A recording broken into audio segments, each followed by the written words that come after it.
මම මහාචාර්ය ප්‍රියදර්ශිනී ගලප්පත්ති මම ෆාමකොලොජි එක රෙප්‍රසන්ට් කරන්නේ.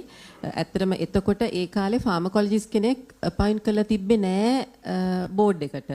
ඒක නිසා මම හිටියේ නැහැ. නමුත් මේ ගැන අපි දැනගත්තා මම ඒ කාලේ මම මෙඩිසින්ස් ඉවැලුවේෂන් කමිටි එකේ මෙම්බර් කෙනෙක් හැටියට හිටියා.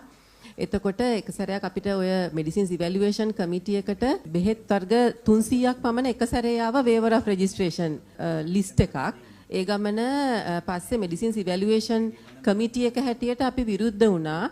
අපිට බෑ මොකද ඒවා එකක්වත් වේවර් ඔෆ් රෙජිස්ට්‍රේෂන් කමිටි එකෙන් අප්‍රූව් වෙච්ච ඒවා නෙවෙයි. ඒක නිසා අපි කිව්වා මේ අපිට මේක අප්‍රූව් කරන්න බෑ කියලා.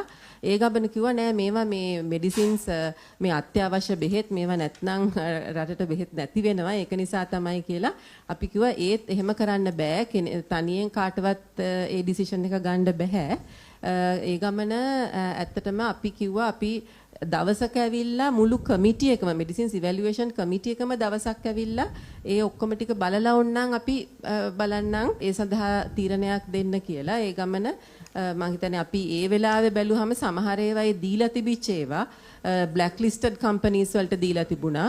ඊළඟට අර ඔබතුමාව සඳහන් කරා ඇමොක්සිසිලින් වගේ මේ රෙජිස්ට්‍රේෂන් 50ක් විතර තිබිච්ච ඒවටත් waiver of registration deal අර 57 කතාව වෙන්නේ එතෙන්ද නේද? ඒක තමයි. ඒක දීලා තිබුණා. ඉතින් අපි කිව්වා මෙච්චර registration තියෙද්දි මොකටද registration දෙන්නේ කියලා. ඒ වගේ අපි බොහොම මේ ප්‍රාථමික දේවල් ටිකක් සලකලා බලලා අපි කිව්වා මම හිතන්නේ එයින් ගොඩාක් ප්‍රමාණයකට දෙන්න බෑ කියලා. නමුත් ඒ වුණාට කිව්වා ඔබලා කිව්වට දැන් මේවා registration දීලා තියෙන්නේ.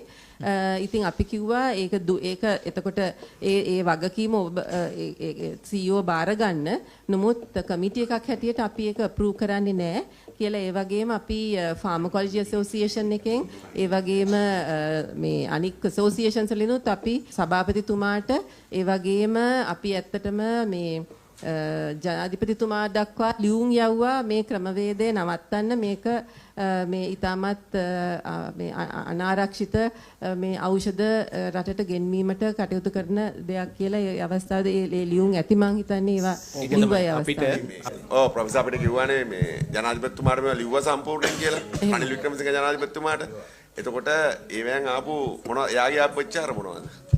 මුකුත් ප්‍රතිචාර තිබුණේ නැහැ ඇත්තටම. කිසි ප්‍රතිචාරයක් දැක්ුවේ නැහැ. රිප්ලයිටර් එක මොකක්ද? ඒ කියන්නේ ජනාධිපතිතුමා මෙහෙම එකක් ඔබතුමියලා දැනුම් දීලා තියෙනවනේ. මෙහෙම ඩ්‍රග්ස් මේ විදිහට යනවා ඒකේ වගකීමක් නැතිව තියෙන්න පුළුවන් කියන එක රනිල් වික්‍රමසිංහ ජනාධිපතිතුමාත් එතකොට දැනුවත්. ඒ කියන්නේ දැනුවත් කරලානේ තියෙන්නේ. අපි